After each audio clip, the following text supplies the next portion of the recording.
All right, and I chetagoma zona Volt 104.3 FM na siunu dalo na siunu deje keki me.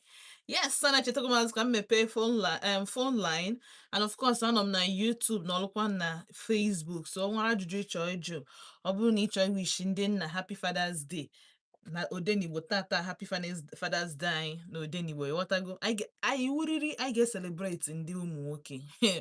Ọ dịrọ possible this time June a kwefu June every year anyị ga na biko n'ọsọ si ya bụ the only time anyị nwere ike celebrate ụmụ nwoke ịghọtago kwefu June a don't use and play ịghọtago eji na ya gwuri egwu maka na anyị enwe like this ụmụ nwanyị every year every eke market day a na-celebrate ụmụ nwanyị so ọ bụ na m celebrate ụmụ nwoke ọma ndị mma.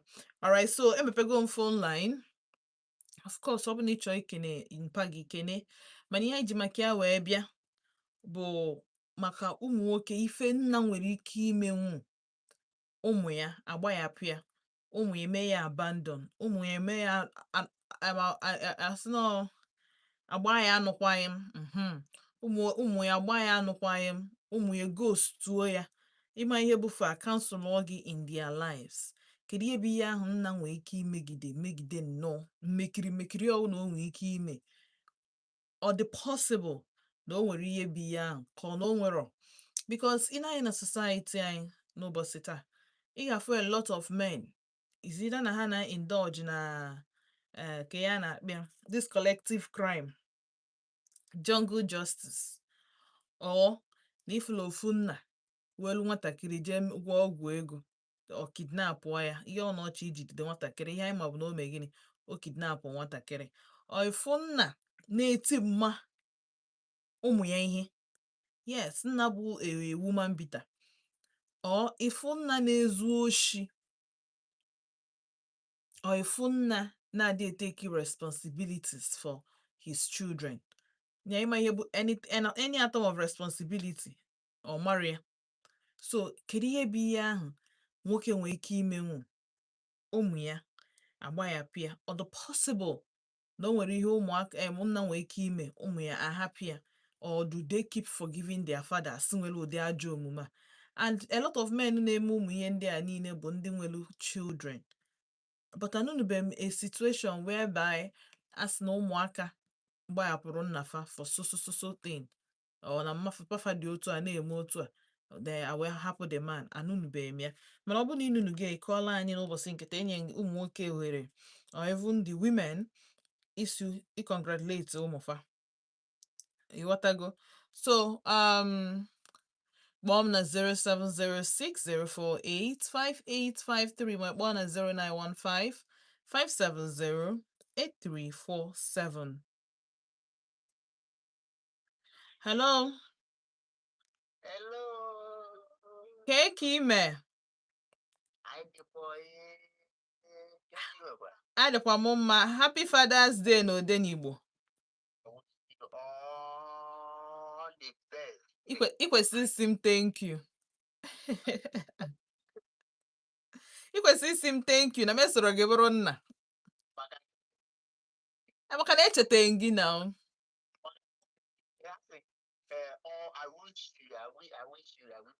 all the okay.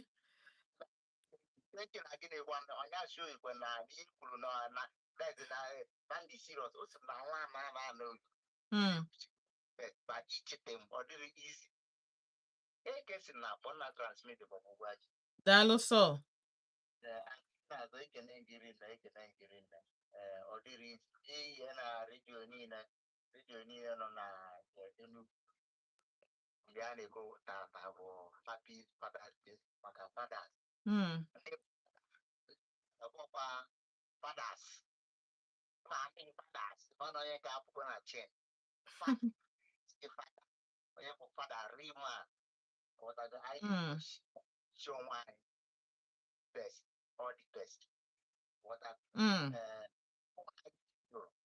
O nwere ihe ga-eme ka ụmụaka gbadapụ mpafa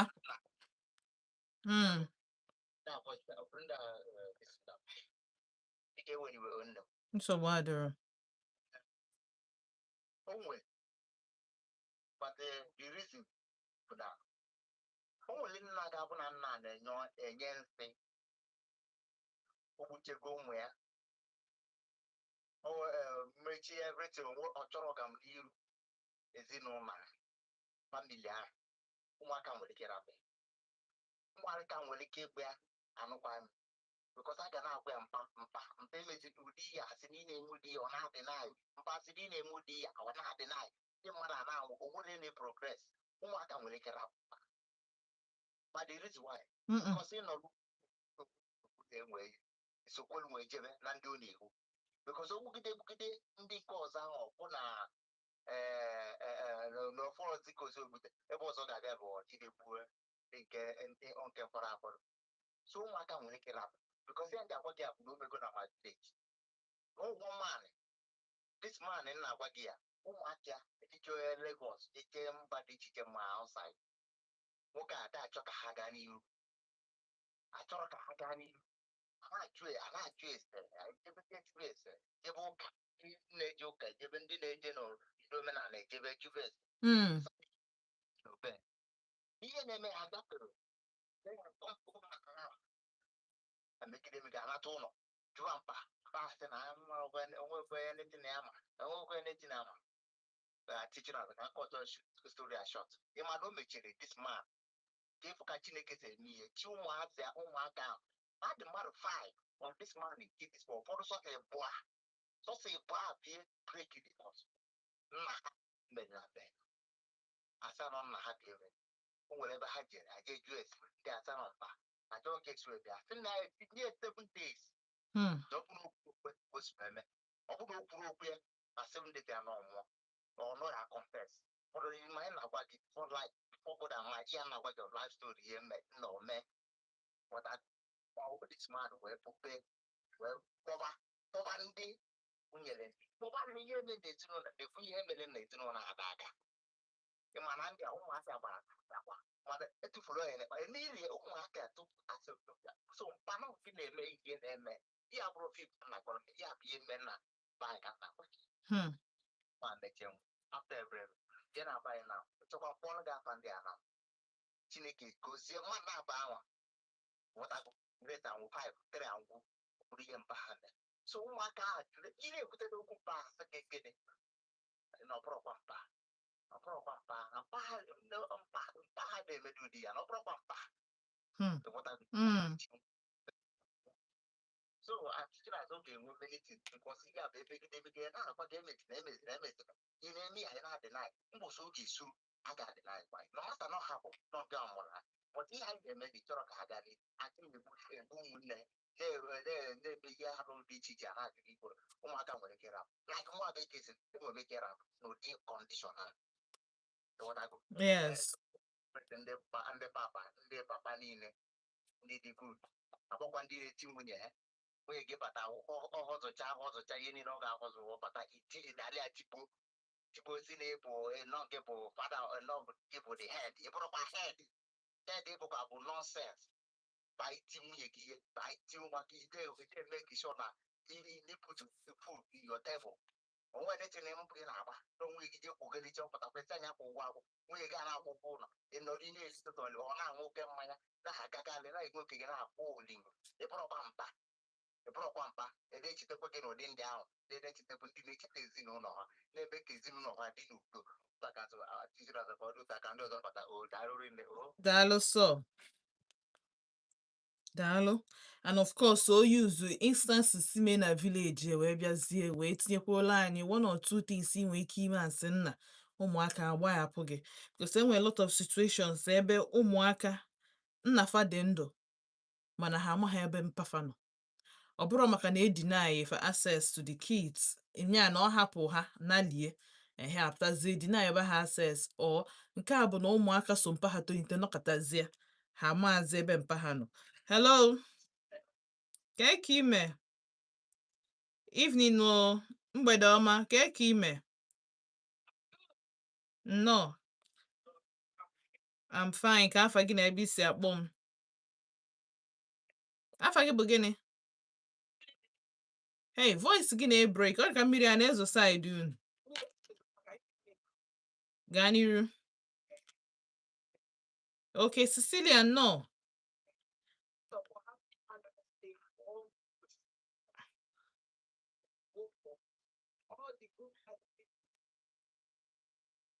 Hey, okay, Cecilia, just seek it watch him as I had a new who network. Voice can break. Woman at 0706 048 5853. My one at 0915 570 8347. And of course, for Mwaka Obuna Nebo Obuna Hano, I am telling you, a father figure, the very, very important. Nandwai, or the very, very important. Nandwai, and Ndibuna Hana Nafa Norozi. Ha na nna gị na Chukwu nọ, and I need take solace in the fact na ha nọ in a better place. But please try ya mmadụ na onwere onye ị ga-eji wee mee a father. He can never replace your dad. Onye ama replace nna gị, but at least when that person ọ ga-abụ o nwere onye batara na ndụ gị si ya ka onye bụ nna gị si ya nwere nna, mana na onye ị na-elejele anya na onye iji wee melụ nna since o nwere ụdị ugwu na-adịrị gị. Ịghọtago? So kpọọ ndị ahụ na phone, wish ya for Father's Day. O nwere ike to show them signs of belonging. Ị nwere ike igoro one or two things. Ịghọta, wejelu fasfana since nna m ji wee nwụọ na ọkwanụ gị ka m na-enejela anya. Ama m na m adịghị eme enough as a daughter, mana biko nagide m welu nka wee na-ejidegodu ka ọ dị ka a na-eme. Ịghọtago? Yes, because all the very, very important. Unu amaro the importance. Onye ka o ji amụfụkwa na ndị baby mama asaa ma ndị si na fa ahapụ di fama mfu ụmụaka na-emele ha ebere maka ha mara how important ọ dị. Hello. Yes, ọ ka mma kịta. No. Okay. No.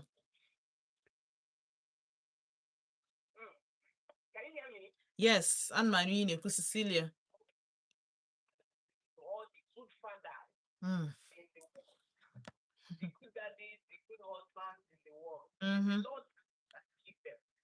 Amen. Amen. Oh. Amen.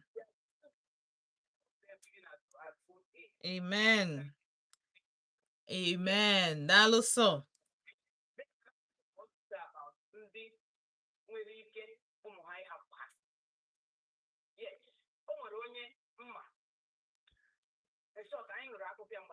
The man, including the olden days, that they went on this check of AS as Yes.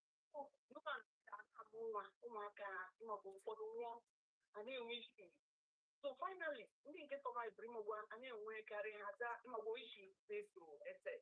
The man abandoned woman. One food, he chickened out. Woman were struggle with this children. Finally, two of them survived. They are well, when they are well, the man are not. Tina Zobiko, I never told you. Some people never like, every shoot up and a family for the king of whom you can see. So there is a reason why you are cheap. One woman who's today, I don't want to look at a wine for you. One about for no look about. Or Tim, what you do to your children die? Will you have food to beg that are sorry? You don't need a desperate situation. Please, our men should take caution. Keep caution. When you have time, it's no. When you're not teenage, when you're walking, go now for dinner when it's near the two marker. Because those children did not come out on their own, all coming together now for that. Like that thing, if we walk from our concern, I want to be them on this. We all say, give their own to attack your mother, they're not coming to this. Mother has fixed it. Now, please, our father, maybe he had him.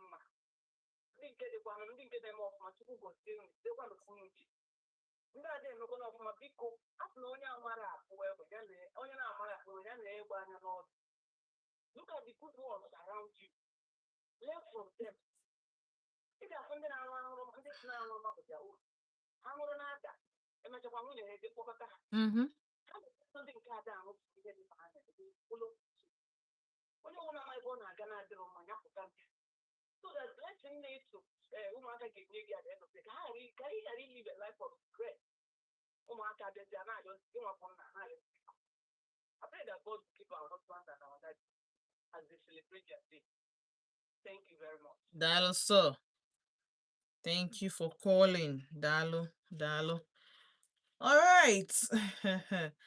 For ndị nna bụ na fa dị mma, ha na-eme ọfụma. Ihe ọbụla unu na-eme ya abaala unu. Ndị nke bụ na fa adịghị emekwana ọfụma, anyị na-ayọ Chukwu ka ọ kpọkọnata unu isi ọnụ, ka ụghọta ihe unu na-eme, ka unu pick it up on time. And ihe na-ewechewe ihe unu, o nwere younger ones na-elejere ụlọ anya. Hello. Ke ka ime?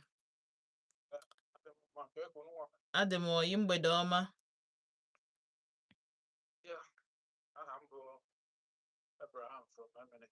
Abraham from MNN, no.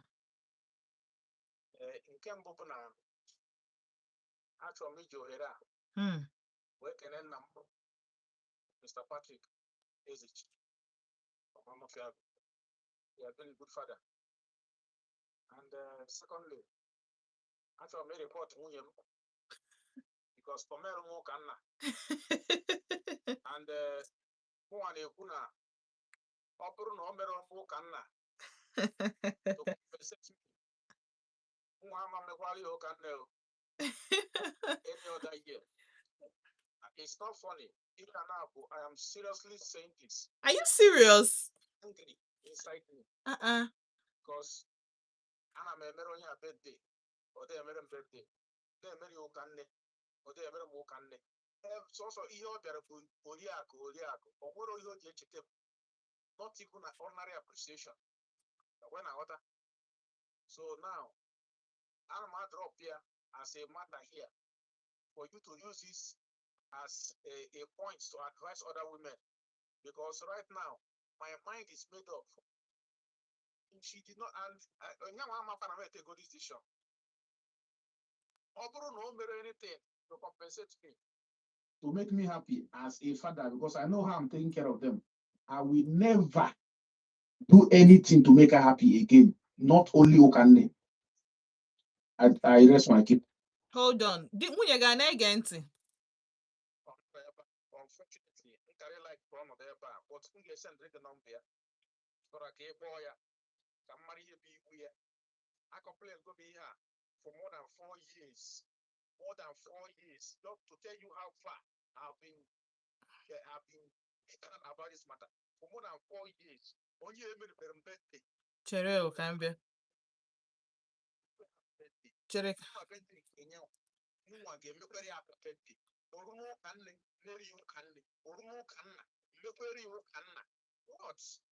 Cherekambia, sorry to cut you short. So, how many years can you go nwunye? 6 years. 6 years and ni no menubere ọrụ gị ụka nna.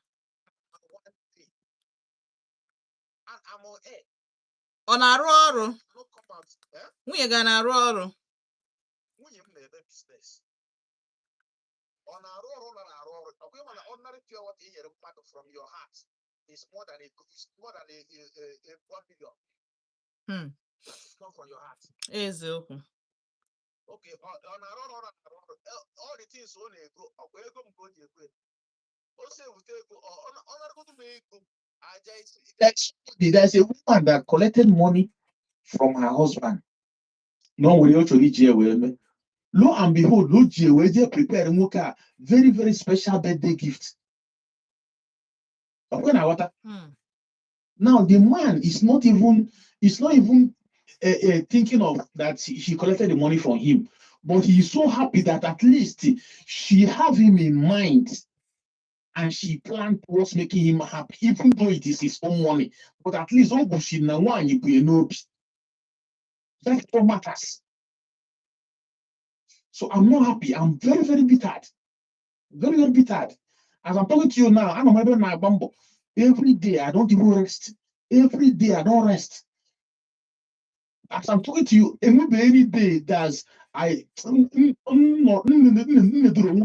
fact, I don't feel like trying. Every day every day I'm on 30 now. But one day, let me just forget this matter. So sorry. Send the number nwunye gị ọ bụ na oge ekwe gị omume. Send ya na number iji wee kpọọ ya. Kpidelu m afa gị. Okay. Thank you. Hụ na afụ ihe anyị na-ekwu maka ya. I feel for him.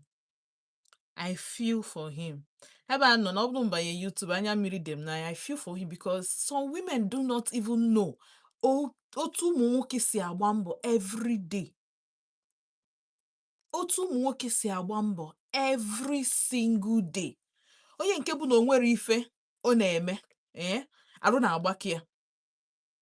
Anyị ka o ji awa nakọta sometimes ọ dịka n'ife ụmụ nwoke adị akwụ.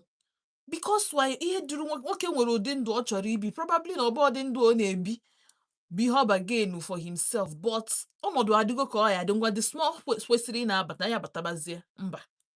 But he wakes up every morning ịpụ apụ to make ends meet. Ihe jụọ ya na nwunye ya na-arụ ọrụ bụ ka mmalụ na ego bụ the issue. Ka njụọ ya na otu a nwunye ya adịghị alụ ọrụ ka ọ dị eshame ya ọ na-enyekwa ya ego. Because at this age and time nwaanyị kwesịrị inwe ife ọ na-alụ ihe eji wee nyere onwe gị aka ọ bụrụgodu singlet and boxers goolu nwoke. Ụmụ nwoke adịghị echenji karị their singlet and boxers. Nwoke ọbụla ịfụ nwoke ma nwaanyị ọbụla ịfụ nwee multiple singlet and boxers ọ nwunye fa ndị nwaanyị fa bụ ife na-egote elu fanya. Then ụmụ nwoke ifo na fa na-egu ya by themselves ndị nke a bụzi ndị bụ na hygiene nke fa bụ 100/120 or 120/100. Singlet and boxers nwoke ga-appreciate no matter so long as no si gị n'obi. Singlet and boxers ego na 5,000 naira igogo tutu. Ọ dịkwa very bad.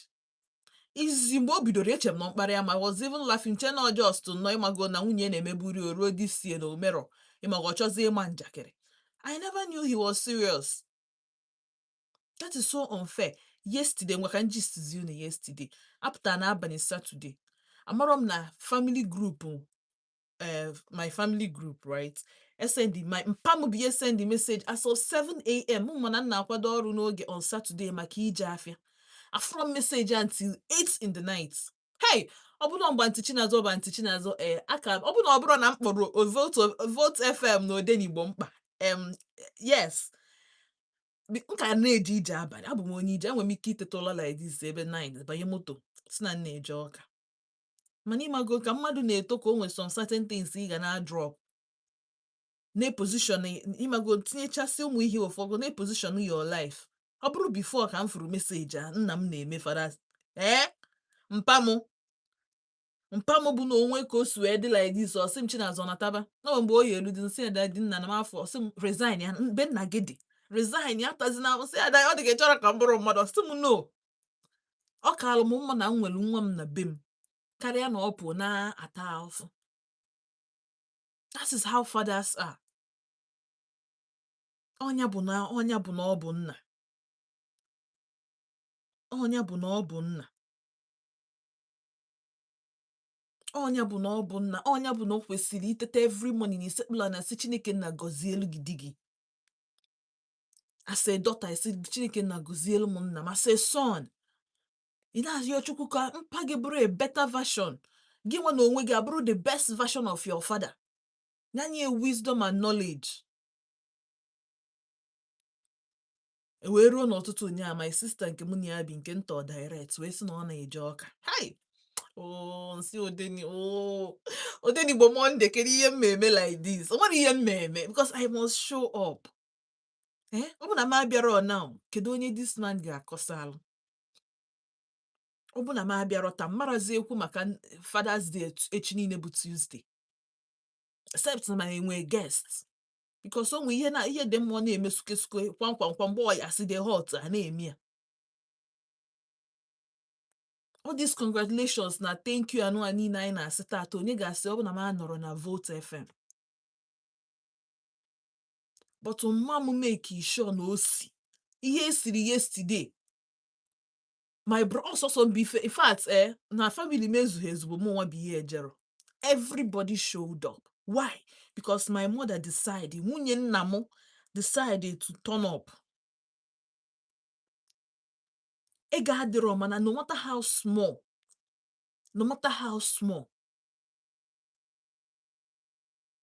no matter how small, ọ bụrụ garị na akị unu etie ya na-ata dị happy n'ime ya because onye dị ndụ bụ ihe gbaa first. ọkwansi this man nkịta anya for fi amarọ m ụmụ one ha mụ nye ya na nwunye ọnụ nya jos nọ fesi onwe ya fesi school fees ụmụ ya na house rent ọkwa dịka ntị Chinaza agba wicked. But just look at it. 6 years, not even one. Ajukudime maka birthday. Maybe na wine, but 6 years, not even anything. 6 years. How many days in 6 years? And I keep saying it here. You need he check na ro. More men's month ro. More ka birthday. You need to appreciate this man. Ka ha we maro that na ebe obuna ife obuna fa na eme na ọwa ọtụ ya. Well, it's well even inside well. Ọ dịrọkwa mma. Hey God. Chineke mụ. Ọ dịrọkwa mma. Amakwa m edowe ọnụ mma wee na-enye advice. Onye ka o ji awụ ọ na-afịa m arụ ọ ka m mma note ọ na-afịa because ụdị ihe a enwero m chill. Enwero m ọ na-ewute m nke ukwuu na nwoke nwee ike na-complain ebe a. Ọ dịrọ in this time and age. Ọkwa nwoke gbaa n'ilo na ọ dịka. Well, mgbe nna chetara azụ anyị ga-etinye ọnụ ọfụma n'okwu a because afụgo m ka anyị hafụzi ihe anyị na-ekwu maka ya na kịta bụ nke a bụ isi sekpọ ntị and they need m ije zụchara obere afịa. And this song can me dedicate here to my caller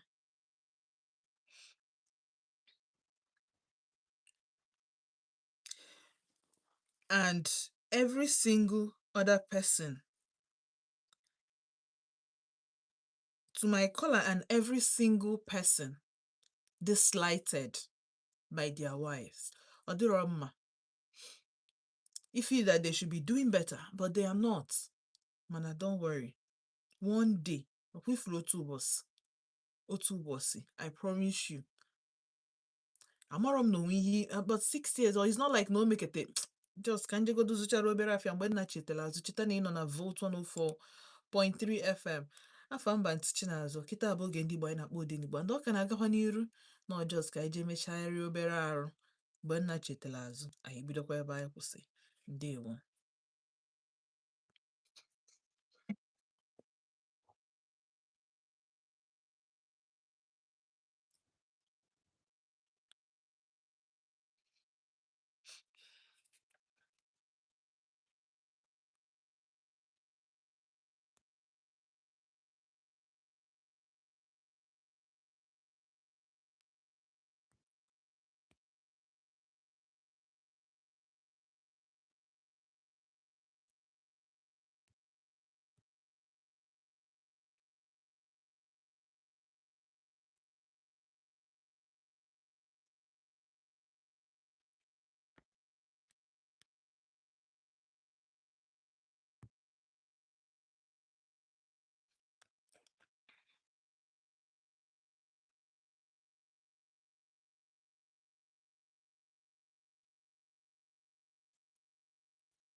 achọrọ m igbu oge n'egwu aka m kpọkwu m one more song but okwu anyị ji n'aka wute m o wute m ọ dịrọ mma amarọ m na ọ maka ụdị mmadụ mbụ but I believe na onye ọbụla nwee sense ga-feel kwa the same way because ka ka nwoke ga-esi gịnị ya ọ na-celebrate gị every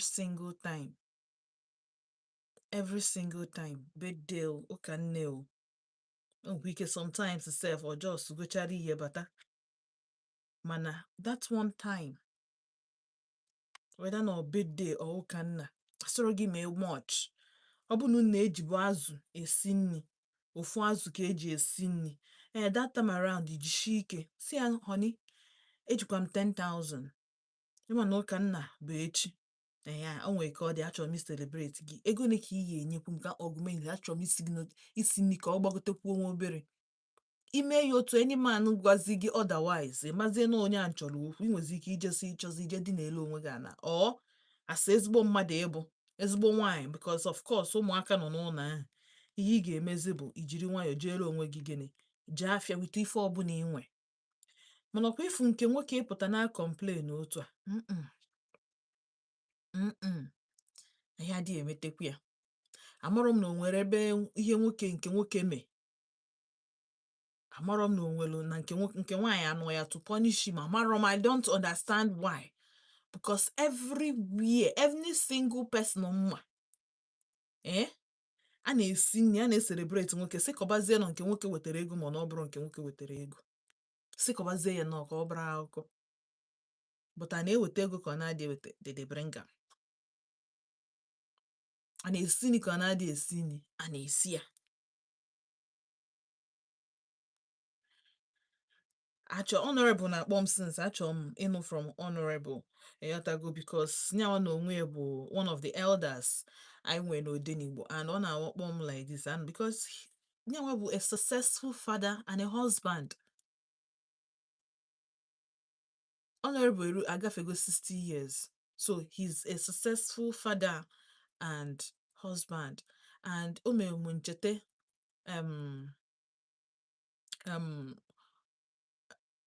echezona m one of our fathers kwa may God rest his soul happened like sometime last year Eze nwata bụ another elder nwere ebe a but unfortunately ọnwụ n'ala anyị ya so I don't know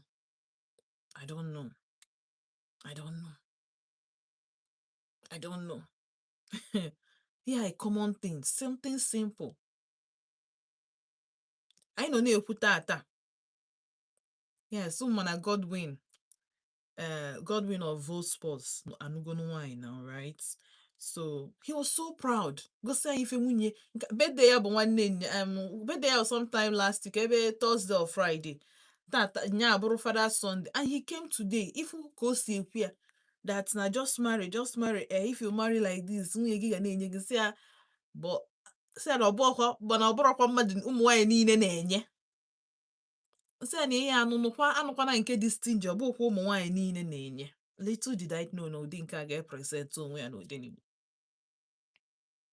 He was so happy. He's a proud husband and soon to be a proud father.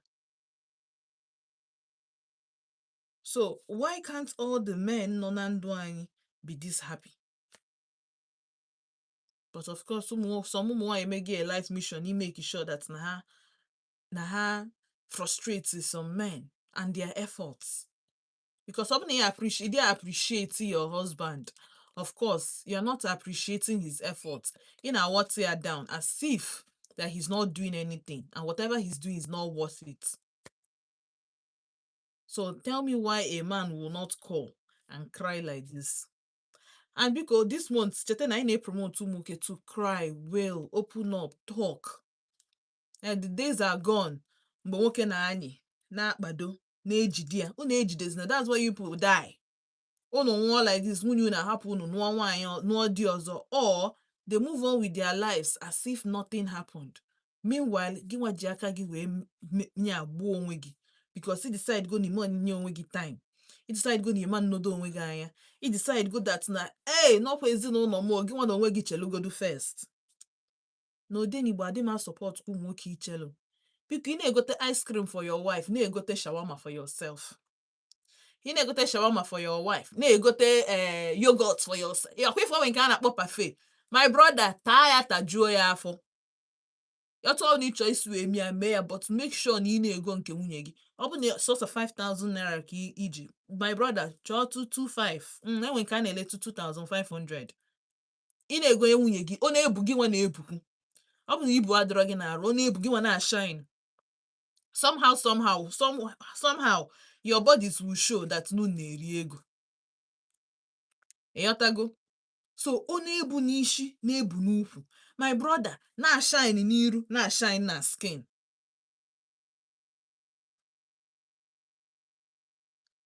Ịkwụchacha school fees, onwe 1 naira dị na ya, gbada ebe ni jee tụpụla ala, jee ṅụọ nkwụ ọcha. Ọ bụrụ abacha, ọ bụrụ in fact, sifa hapụ abacha, bee kanda 2,000 ma 5,000 naira taa ị nara onu na irie nri, ajụkwana nni. Asịkwana na ịdị eli. Ịtacha nke a, my brother, bata n'ụlọ taa nke ọzọ. Iriche nke dị na pot, jee baa na bedroom, rie nke dị na bedroom. Because otu anyị nọ kịta anụ sometimes even nwunye gị na-take care of is ashamed of you because of how you look. Meanwhile, ị na-deprive onwe gị a lot to be looking that way. Ị na-deprive yourself a lot. So ọ na-achọ pancake ọ na-ete. Ụmụ nwoke na-eme skin care. Ọ bụ na ị bụrụ onye ga-emenwu skin care, ịnọkọta jee spa. Ịnọkọta kpọọ boys si ya na-abịa ka anyị jee kpọọ snooker ma ọ ka anyị jee nene bọọlụ. Jee nụ ṅụọ mmanya. Taa anụ. Enjoy yourself. Life adị ọkwa too. Unful Alex ekwuba ego dị everything dị mana ọ ka nwụ. But at least he lived. Bie ndugotu ị ga-eshi wee bie ya, so that you will not be wasting your time, your money, your energy, your effort on somebody bụ na o merọ gị appreciate. In fact, nwaanyị mee gị appreciate kwesịrị ọfụ the much ị na-enye. Ya nwa na onwe ha chi imeke sure na gị nwa na onwe gị do not look less. Look na less of yourself.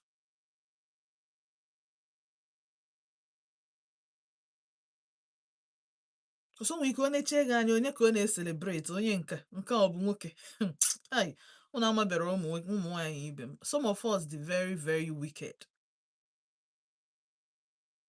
Mana anyị ga-anachie na phone line na 0706048585 ma kpọọ na 0915-570-8347. Hello. Uru Chioma, ka ime? No. Tantalizing, no.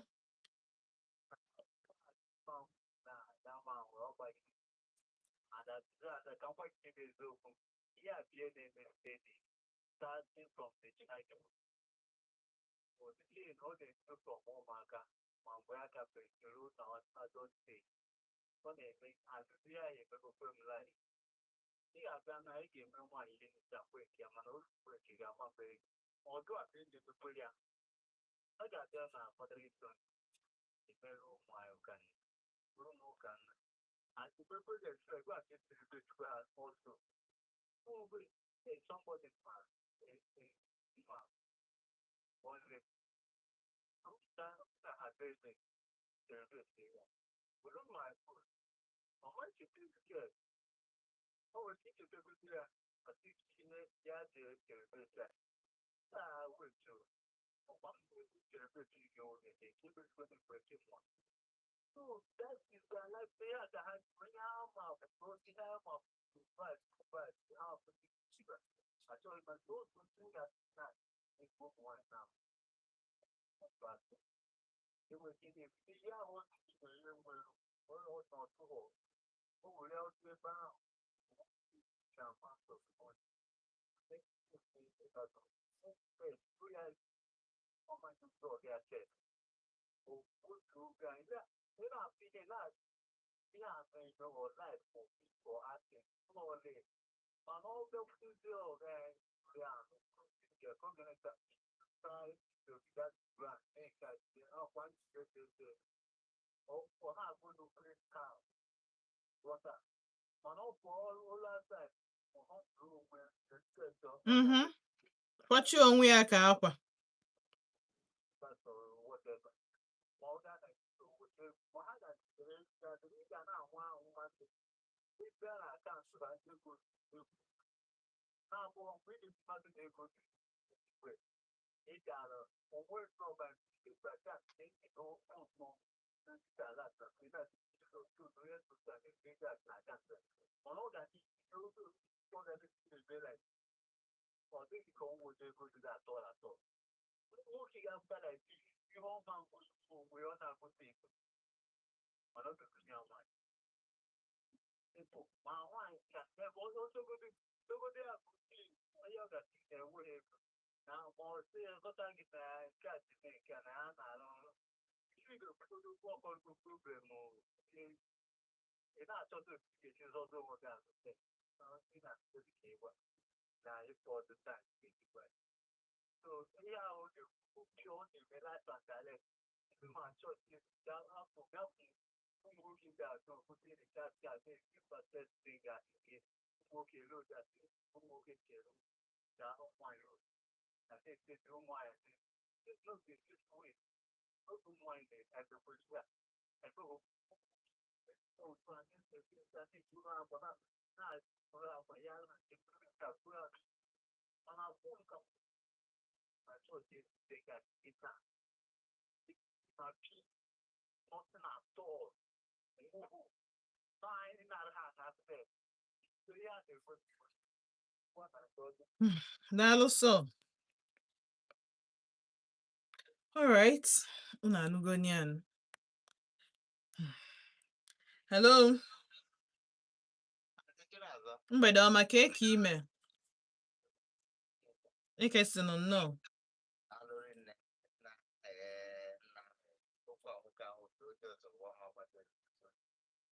Nke bụ eziokwu bụ na nke nwaanyị emetere okwu ya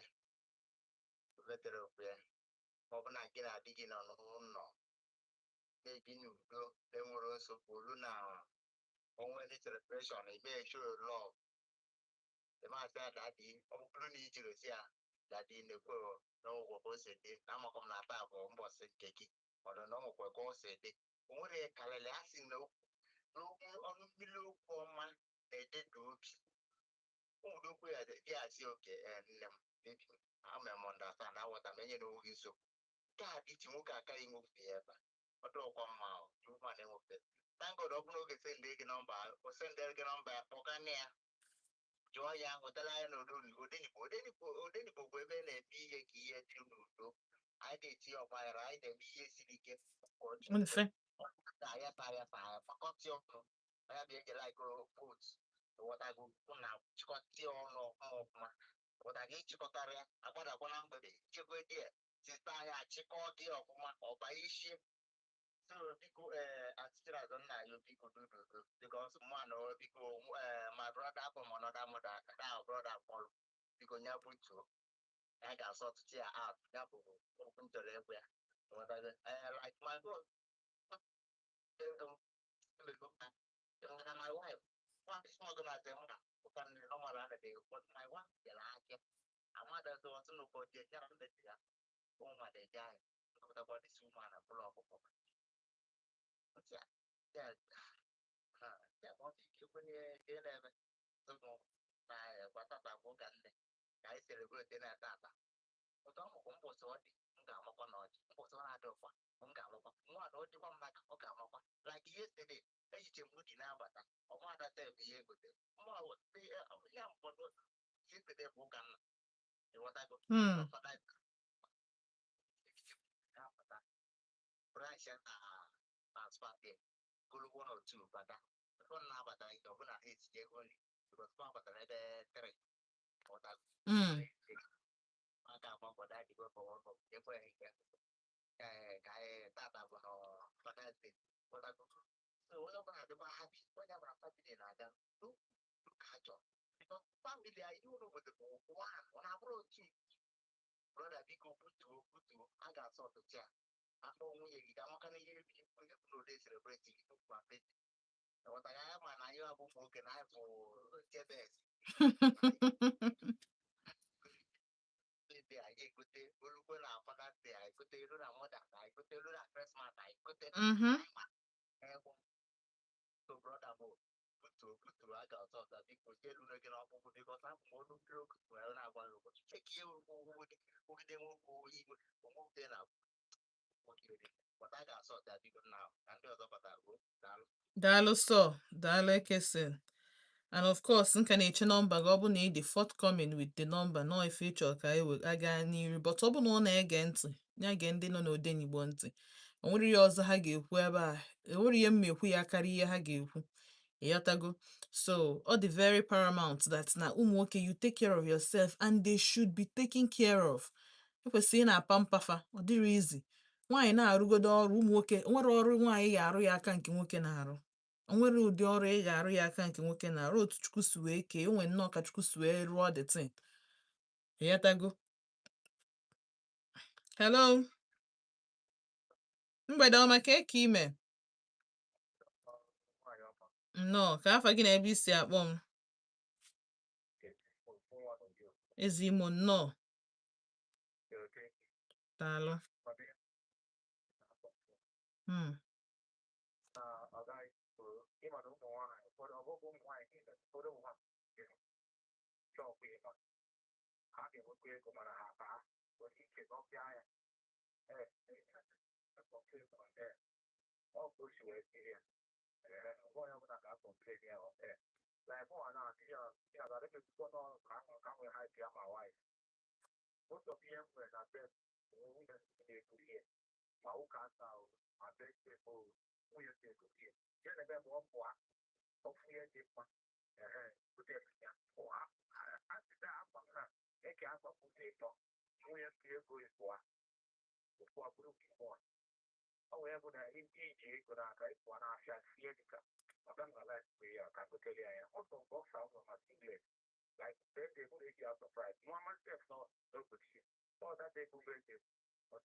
ihe ya egote erikanụ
ise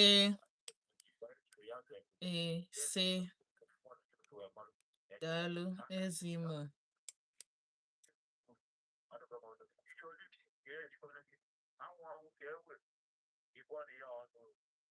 daalụ daalụ sọ ị mere ọfụma Chukwu gọzie gị alright so anyị ga-agbachapụ ọsọ jee chalụ achọrọ m ije break mana ka mpi godukola hello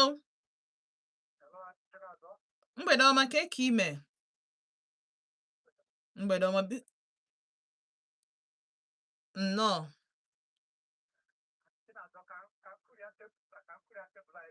gbuo ya na nkenke o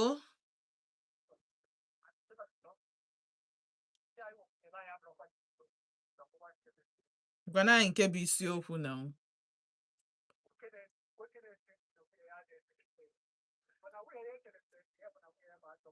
ọsịrọ na ọ bụ ajọ mmadụ nyanwa na ọsịrọ ọgọ nwere mgbe o ji esi na ọ bụ ajọ mmadụ ihe okwu bụ na ọ dị eselebreti na ọ dịrọ hapi nke ihe kwesịkwa na ibu okwu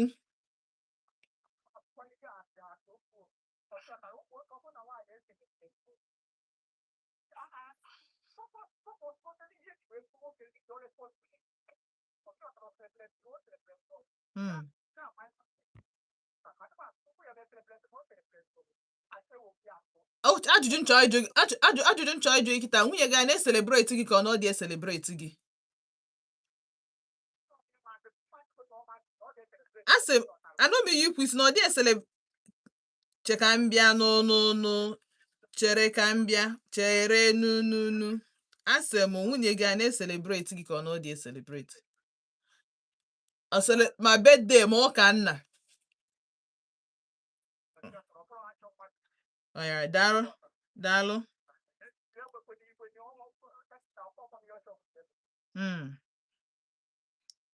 daalụ sọ alright anyị ga-emove ozugbo to the ka nje obere musical break ghọtago ka nzụchala obere afịa maka ọ dị very very important na-anachieta azụ ndewo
by Ogidi Junction or call 0706-113-8462. That is 0706-113-8462. To unlock exclusive savings, send us a WhatsApp message with the code AJ World Cup promo. Hurry now while this offer lasts. Jesus. Hey! I'm over Kedu Udosset, aka Madam Teresa, all the way from Abagana. And I'm not ODENIGBO, me may vote. 104.3 FM. You go.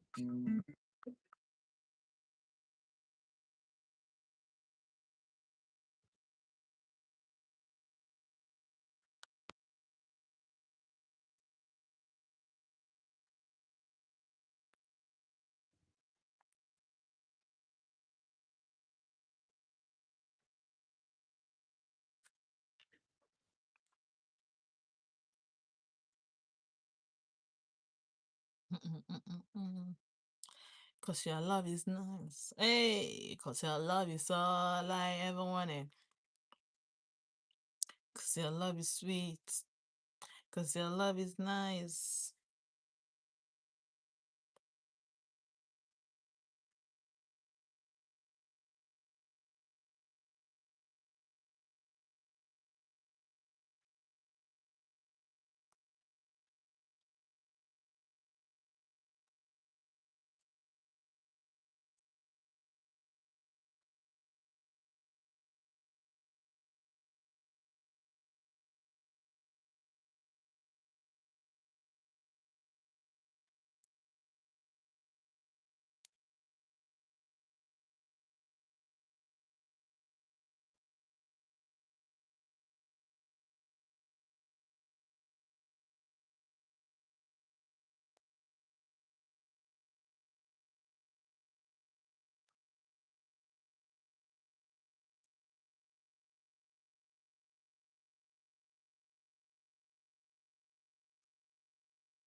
Nwunye m ọma, nwunye ya ọma, nwunye m ọma, nwunye m.